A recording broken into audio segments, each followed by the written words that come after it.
I mean, every card has a soul. I don't know. I'm just at a loss of words when I have to describe a deck. I've chatted with her. I've never spoken to her personally, but I've done text messaging with her, and she's a very wise person. She's a very wise soul, very very discreet. But I love her deck immensely. I don't have it with me right now anymore, but I loved it, and I myself told her many times that I'm grateful to your deck for being there and for being a part of my life whenever it was. I immensely loved that deck. Clive Barrett's pack of tarot deck, the Ancient Egyptian Tarot, is an exquisite, in-depth, soulful, and a gorgeous pack of tarot decks. Although I do not possess this deck, but every card is mysterious. The artwork is gorgeous, in-depth, painstakingly achieved, and something that is extremely rare to come across. I am sure the moment you hold the deck in your hands, one would feel the soul of that gorgeous land. My thoughts are as scattered, chaotic, and restless as my soul is. Any feedback on this article, on this video, on this blog is always welcome. You just need to send me an email or send me a message or try calling me, whichever works for you. There are times when I take time to call back or to reply, so don't get angry and don't get offended. But your calls, your feedbacks, everything is welcome. This is Rohit Dua, and I'm a tarot card reader. You're always welcome. God bless you. Bye.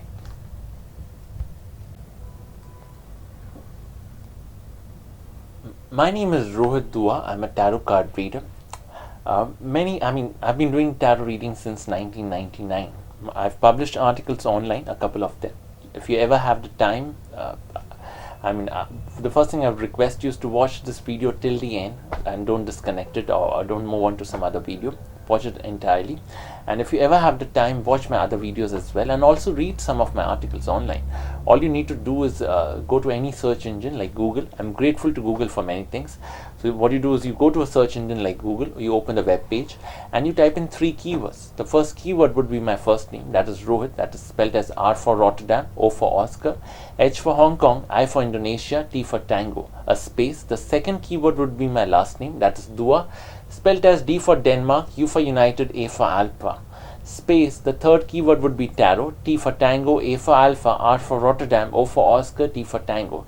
When you type these 3 keywords on any search engine and search my profile, you'll come across many sites where my work is listed, and from there you can get my contact details, emails, my phone numbers, whichever is the current phone number that I'm using.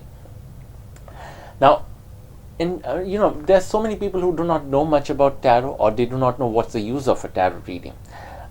If I have to classify, why would someone approach me for a tarot reading? Why would anyone approach me for a tarot reading? I would classify 2 reasons for that. There are 2 reasons why someone would approach me. One, if they have existing problems in life, they don't have a job, the finances are not in place, things are not issued, they don't have a house of their own, they don't have a stable relationship, there are health issues, any issue that is concerning you and you don't have an answer for that, and you want the cards to give you an answer. I am not saying that the cards will create miracles in your life, or I'll give you an answer which is going to resolve every issue of yours. No, but a reading is like a reflection in the mirror. You see exactly, the first thing you see, you see where you are right now. You're present.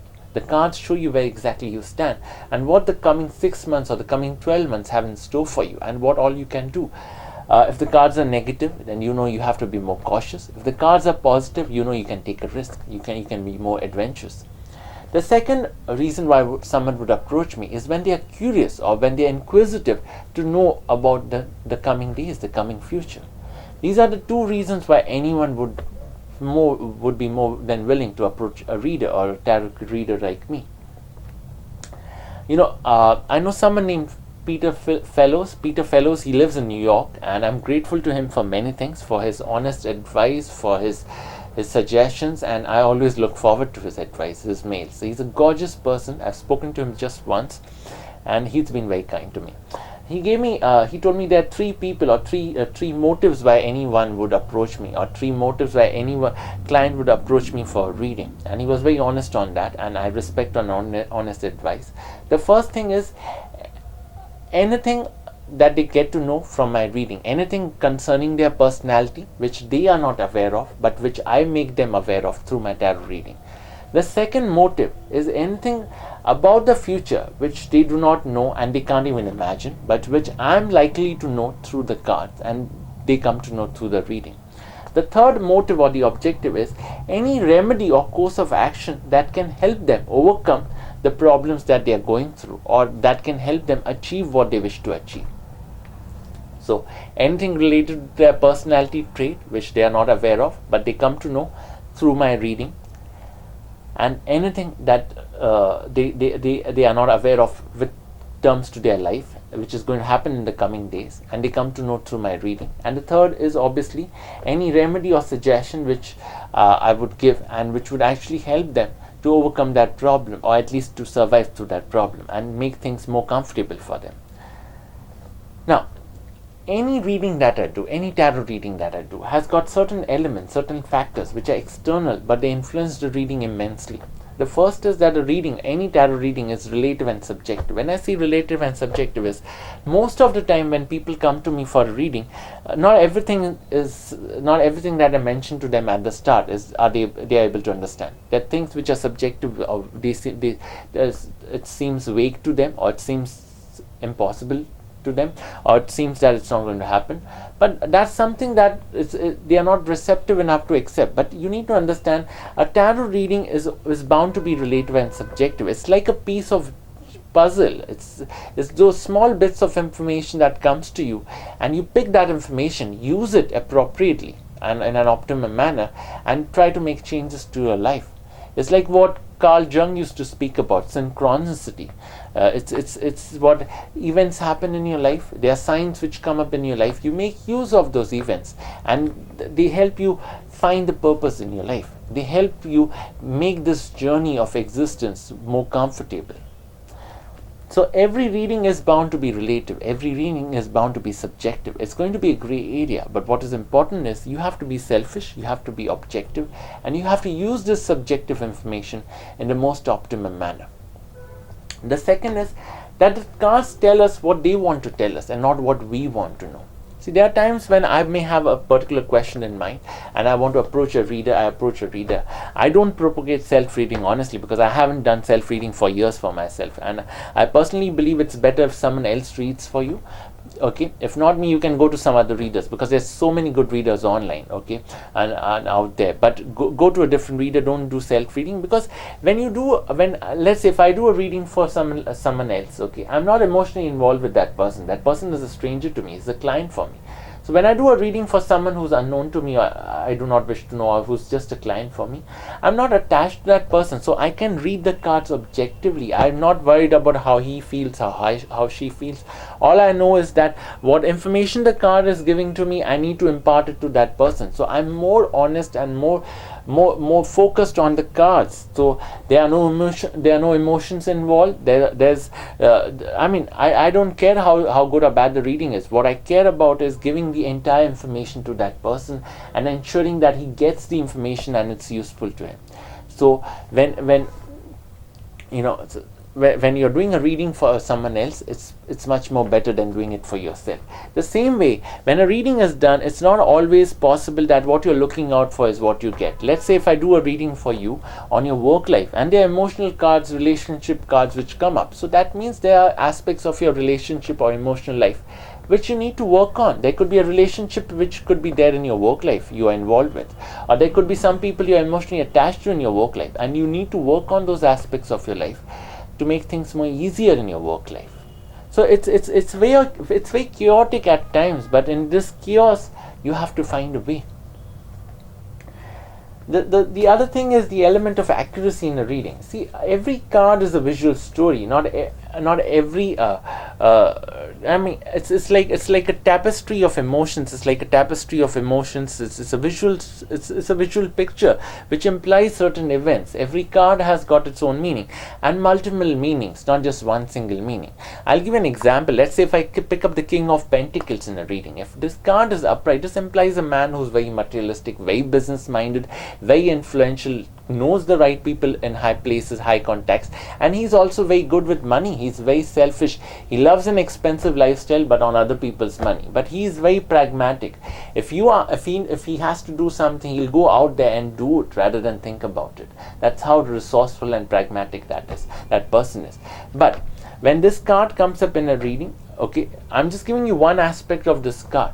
There could be other aspects of this card which I may not have, I may not be aware of. Okay, there are certain things, because learning the tarot is a lifelong process. There will be many things I will be learning about the tarot cards even when I'm about to die. So that learning phase will never end. I will keep learning, and at every stage I will still be unaware of many things. So at no stage I have learned everything, let's be honest. The second thing is that, let's say if I do a reading for you, only 20 to 30% of the information is what I impart to someone in one reading.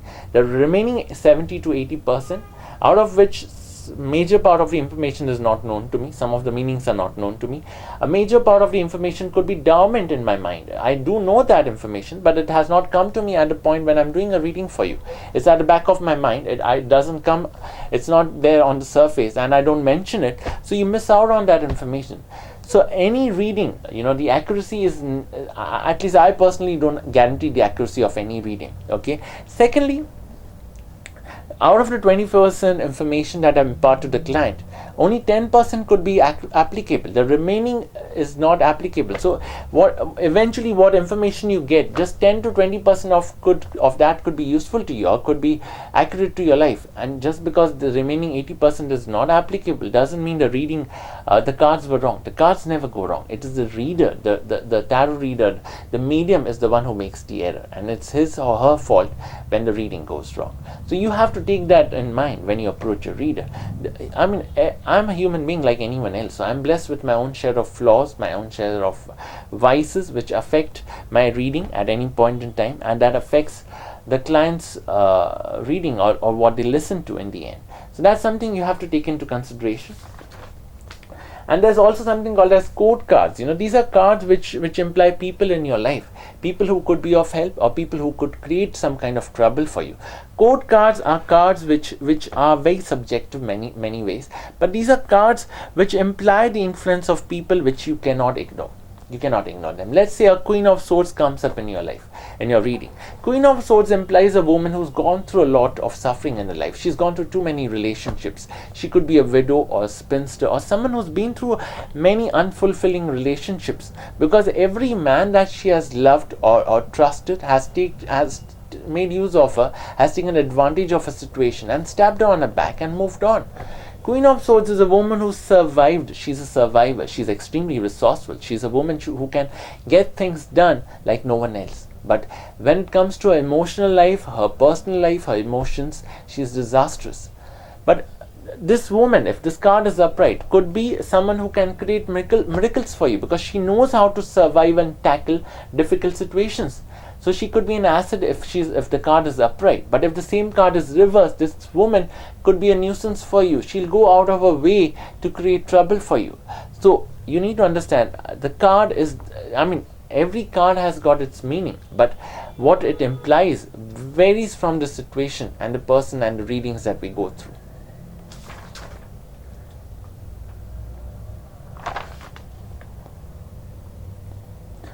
Most of the times, especially when you go through a negative phase, you approach a reader, and there are times when the cards also come up negative and the reading is negative.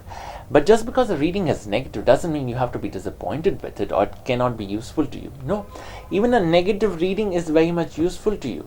A negative reading implies that you need to be more cautious, you need to be more receptive, you need to be more pragmatic, and you need to be more careful with people around you. You're not supposed to trust people. You're supposed to be very careful with finances. If you give money to anyone, if the cards are negative, like a 10 of Swords comes up in a reading, you know that this money will not come back. So don't give money. But if you're so emotionally involved with that person, you need to ensure that the money or the amount that you give that person is not a huge amount. If you lose that money, it's not going to pinch your pocket. So in this way, you need to be very cautious and pragmatic. So you make choices with a very careful consideration. You don't jump into anything without thinking. And yes, if the reading is positive, you can be more adventurous. But you need to understand one thing, that a tarot reader is just a medium in the end. I'm just a medium. I'm just a reader. I don't have any control or influence over the reading or the cards. I don't have any control over your life. I'm just a medium. Your life is your own destiny, your own karma. You make your own choices, you live with them. But a reading is just a mode of guidance for you. It's and it is an important guidance. It's not something that can be ignored, but it is something that can help you in many ways, many ways. Keeping hopes is good, but it should not lead into daydreaming or keeping foolish hopes, or indulging into wishful thinking, because hopes are something that are very important in life. But I always say that hope is something that should come on its own, or your circumstances should show you that hope, rather than you invoking that hope within yourself. But that doesn't mean you give up on life either. If the situation is bad, you give yourself realistic hopes, not unrealistic hopes. But you have to understand that life is like a battle. You have to fight it every single day. If you give up, you just show yourself that you're undeserving of that life. So if you want to prove yourself to be deserving, you have to keep on going. You have to keep on making every attempt to survive. You have to be shameless, you have to be ruthless, but you have to make every attempt to live and to survive. All I can say is that when you approach a tarot reader, let's say someone like me, be more receptive, come with a blank mind, and try and do some research, read my articles, check my other videos, and even if you go to a different reader, check the background, check how many years they have done the readings for. When I say background, I mean professional background. I do blind readings only. Your personal life is not my business. I'm not here to poke my nose in anyone's life. No, I respect people and their personal space. I'm not here to make things uncomfortable for them. What is important is for what area or sphere of life you want a reading for. If you want a reading for your work life, your professional life, I'll do it for that. If you want a reading for your finances, health issues, I just want to know which sphere of your life you want a reading for. Your personal details are not needed. It's not my business. I respect people and their personal lives. What is important is that the reading should be useful to you and you should gain the most from it. The rest is, we leave it to God, right? But for me, it's my duty to ensure that you gain the most from the reading, or for me to ensure that I give you as much information as possible from that reading. So if you have any doubts, any queries, please, you're most welcome. Any doubts, anything, read my articles online and check my videos as well. And yes, you're always welcome with suggestion, and you can always inquire. I mean, just to inquire is not going to cost you. Yes, a reading will cost you, but not an inquiry. If you want to know how much do I charge and how a reading is done, there's no charge for that. You can always give a call, or you can always send me an email and inquire about that. So you're most welcome on that. And do read my articles, and I can only wish and pray that you prosper a lot. Whoever watches my video finds their way, is all I can wish for. This is Rohit Dua, and I'm a tarot card reader. You're most welcome to come to me for readings. God bless you. Take care.